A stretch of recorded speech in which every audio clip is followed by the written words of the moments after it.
Hi everyone, I'm Dr. Shilpa Menon from Vardhan Fertility. So today we're going to talk about consanguineous marriage and the associated problems what we as fertility specialists encounter. So consanguineous marriage is when a union happens between closely blood-related individuals. So it can be an uncle-niece marriage, or it can be first cousin marriage, second cousin marriage, third cousin, and all these are given degrees of consanguinity.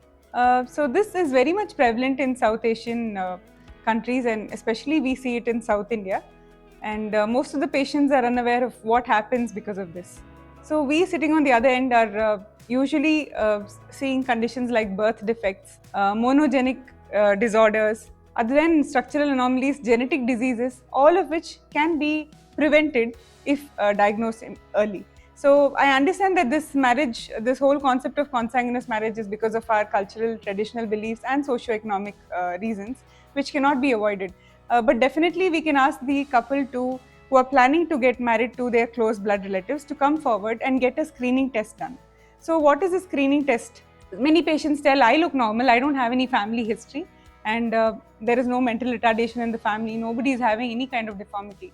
But you should remember that if an individual is looking normal, mentally normal, or not having any structural disorders, it doesn't mean that they're not carrying any recessive genes.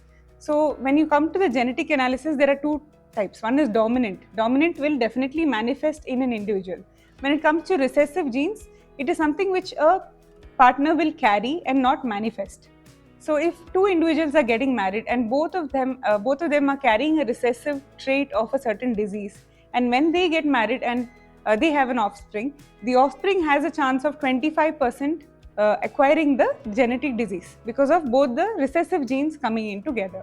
So 25% chance is quite a high risk, which is what we encounter in most of these individuals. So the effect of consanguineous marriage is, like we said, the structural anomalies. We see monogenic disorders like thalassemia, cystic fibrosis, and many cases have infertility, and some patients do have recurrent implantation failure, recurrent pregnancy loss, multiple abortions because of consanguinity as one of the causes. So how can we go about this? We can offer karyotyping for a patient, wherein the blood test of both the partners can be done, and inversions and translocations, which are the chromosomal defects, can be studied in detail. And if two partners have, if this has been diagnosed, we can offer an IVF ICSI program for the patient where both their gametes are taken outside, the embryo is formed, and this embryo can be tested and offered something called as pre-implantation genetic testing. It's called PGT.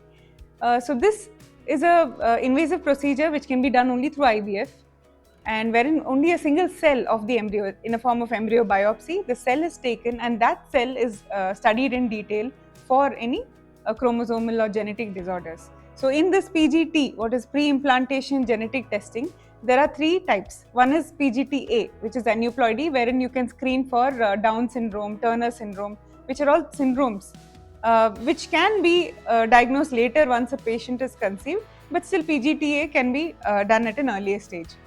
PGT-M is also there, wherein it is going to diagnose monogenic disorders like thalassemia, sickle cell anemia, etc., wherein there is a single genetic mutation.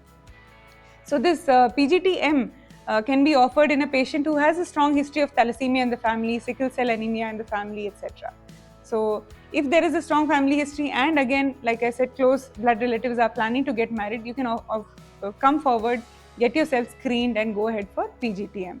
Another is PGT-SR, that is the structural rearrangements, which can be done for patients who have recurrent implantation failure or recurrent pregnancy loss. So these are the modern tools which we have to make use of when it is available in order to prevent offspring being born with genetic disorders, wherein the child as well as the parents have to suffer throughout their lifetime. So if you need more information regarding this, please feel free to contact us and come and meet us at Vardhan Fertility.